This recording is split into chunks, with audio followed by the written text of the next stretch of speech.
Bonsoir, merci d'être avec nous sur Journal de guerre. Au 305e jour de la guerre entre le Hamas et Israël, voici ce qu'il fallait retenir de la journée à 19h30.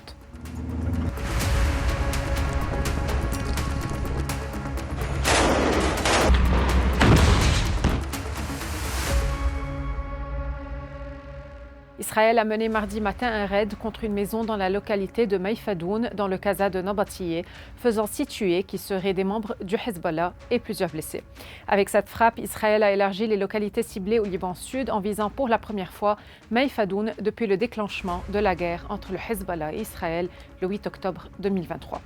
Une seconde frappe israélienne a visé Khiem en faisant un blessé léger. La localité de Aït Ashab, dans le secteur central, a également fait l'objet de tirs d'artillerie sporadiques. De son côté, le Hezbollah a revendiqué une frappe avec des armes appropriées contre un bâtiment utilisé par les soldats israéliens dans la colonie d'Avivim, en le touchant directement. Le groupe pro-iranien a aussi déclaré avoir visé le poste de Birkat Risha avec des missiles Burken. Des sirènes ont retenti à Nahiriya mardi et un drone a eu un impact direct sur un camp et une voiture, causant au moins 2 blessés. Le Hezbollah a également revendiqué mardi une attaque de drone contre le quartier général de la brigade Golani et l'unité 621 d'Egoz dans la caserne Shraga au nord d'Acre, faisant des blessés.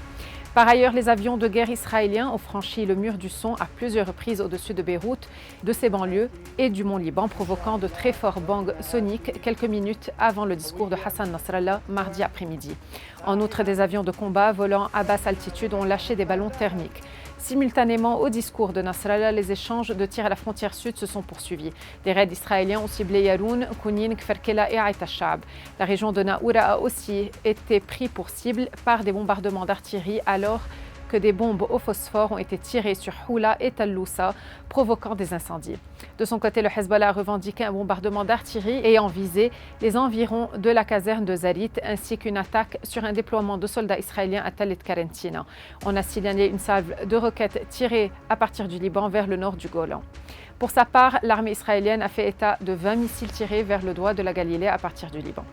Le chef du Hezbollah, Hassan Nasrallah, a affirmé mardi que sa formation et l'Iran étaient obligés de riposter à Israël, quelles qu'en soient les conséquences après les assassinats du chef politique du Hamas et du responsable militaire du Hezbollah. Dans un discours retransmis en direct, Hassan Nasrallah a affirmé que le Hezbollah riposterait seul ou dans le cadre d'une réponse unifiée de tout l'axe de la résistance dirigée par Téhéran et qui regroupe ses alliés dans la région. La radio de l'armée israélienne a fait état mardi après-midi de 17 blessés à la suite d'une attaque au drone perpétrée par le Hezbollah. Suite à l'annonce du crash d'un avion ennemi sur la route 4 au sud de Nahariya, l'enquête initiale a indiqué qu'un missile intercepteur a manqué sa cible et touché le sol, blessant plusieurs civils, peut-on lire dans un communiqué de l'armée israélienne. L'incident est en cours d'examen selon le texte. Dans ce cadre, le président du conseil municipal de Nahariya a signalé des blessés ainsi que des dégâts matériels occasionnés par l'attaque. Israël appelle les pays à ne pas transférer de fonds à l'UNRWA car ces fonds seront probablement utilisés pour soutenir la terreur, a déclaré le porte-parole du gouvernement israélien David Mencer lors d'une conférence de presse en ligne. Les commentaires de Mencer interviennent après qu'une enquête interne menée par l'Agence des Nations Unies a révélé que 9 de ses membres ont participé à l'attaque du 7 octobre. Les accusations initiales d'Israël avaient conduit de nombreux gouvernements, dont les États-Unis, principal bailleur de fonds, à suspendre brusquement le financement de l'agence, menaçant ainsi ses efforts d'acheminement de l'aide à Gaza. Plusieurs pays ont depuis repris leur versement.